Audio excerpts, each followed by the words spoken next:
I was trying to recall the last AAA game. I'm thinking Hellblade, maybe something before that. Hopefully, something's coming out soon. Let's talk.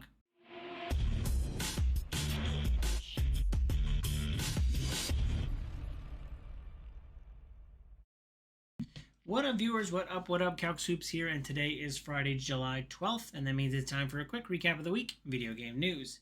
Like I said, it's been a while since we had a AAA-ish release, and I think that's what Flintlock is trying to be. Flintlock comes out next week. Flintlock's full name, I have just written here, forgettable name. I think it's actually Flintlock: The Siege of Dawn, so you can see what I was going for there. Um, but yeah, the game looks. I think the game actually looks kind of cool. It's got its own kind of weird industrialized, fantasy uh, aesthetic. It looked like, I think in the gameplay trailer we kind of just saw like an arena fight, and so like it looked like an arena boss fight. Maybe it's a little Souls esque, or at least it just has kind of an action RPG combat system. So yeah, I am kind of curious what this one will do. I know that a lot of people are probably still working their way through Shadow of the Erd Tree for Elden Ring DLC, but if anyone's looking for something AAA, maybe this will kind of scratch that itch. But yeah, I'm just kind of still racking my head around like what are these? Where's the AAA games? Where are the things? I mean, I know summer is usually pretty light on AAA games, but even in the last quarter, I don't think there were that many. So yeah, I think a lot of us are kind of like, what's the big thing? And maybe Flintlock's it, but probably not. Anyway, moving right along, Palworld is partnering up with Sony.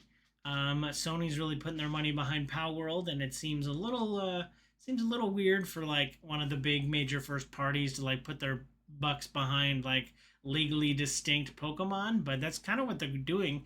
Is they plan on, they're already talking about like putting out merch, which includes like plushies of I'm going to be really uh curious as to like when they're both manufactured in the same plant or something like that, and you're just gonna get this like electro ball thing that's like legally distinct Pikachu. But yeah, but it's got like an AK-47 or whatever it is. So yeah, I'm very curious kind of what they do with that. And then they're also talking about an anime, which just feels like a full circle moment of like Pokemon anime spins off into, it makes all these games that ape Pokemon, and then all of a sudden they make another anime, and then maybe Power World spins off into.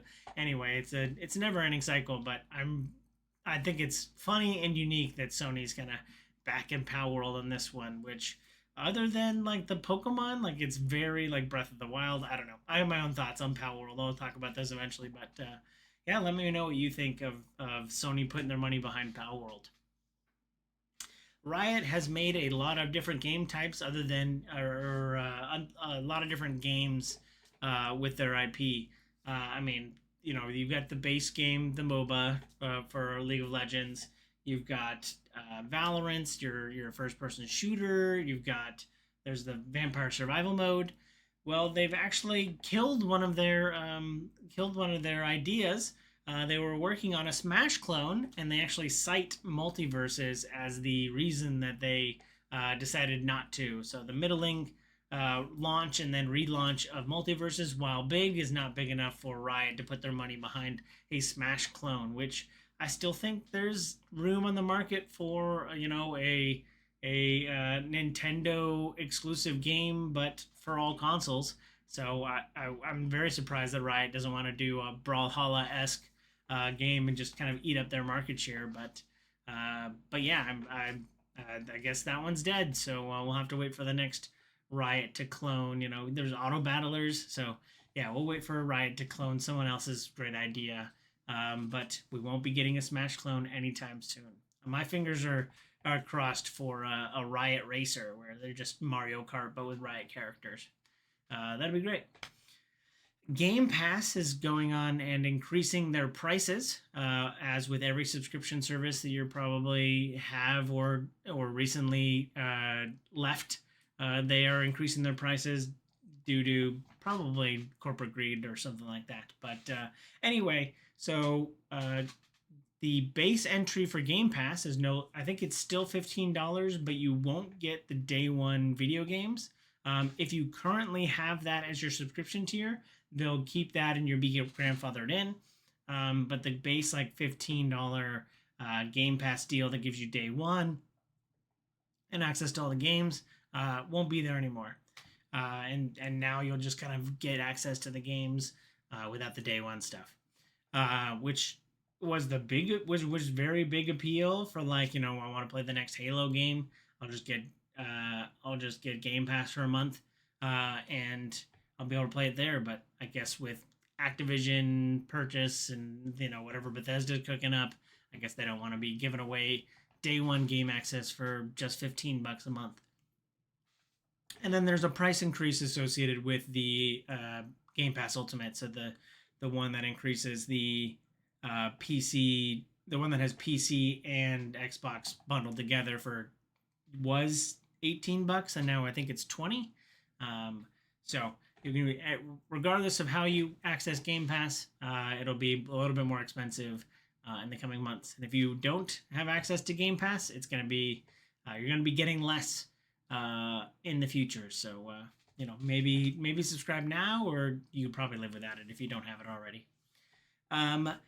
MiHoYo, the developer / publisher behind such great hits as Genshin Impact and Honkai Star Rail, has released a new game as of last week, Zenless Zone Zero, which, other than alliteration, kind of just makes my brain fart.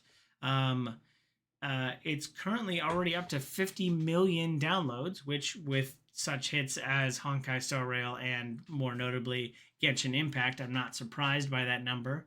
But yeah, after only a week, getting 50 million downloads is quite a big deal. So seems like they're just printing money over there at MiHoYo. So don't know anything about this game other than I kind of know the art style from, like, Genshin Impact and Honkai Star Rail. So, but apparently a lot of people are super into it. So yeah, really enjoying their time with that. Moving right along to something I am a little bit more concerned with. There is the rumor mill in the games industry is starting up around BioShock 4. There's just a couple articles about how development is ramping up, and then reminders that Ken Levine is no longer with the project because he's no longer with 2K.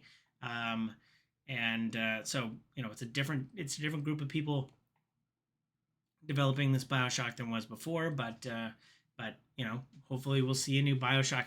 I still don't know where they go. Like, we already have Space Shock. Like, System Shock was already kind of like Space Shock, and then and even something like Prey 2018 or whatever was BioShock in space. So I would like to see them do BioShock in space, but it's kind of already been done before. I'm curious if they'll go somewhere else.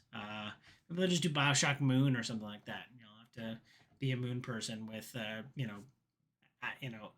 Adam and Eve powers and electronic shooting out of your fingers or whatever.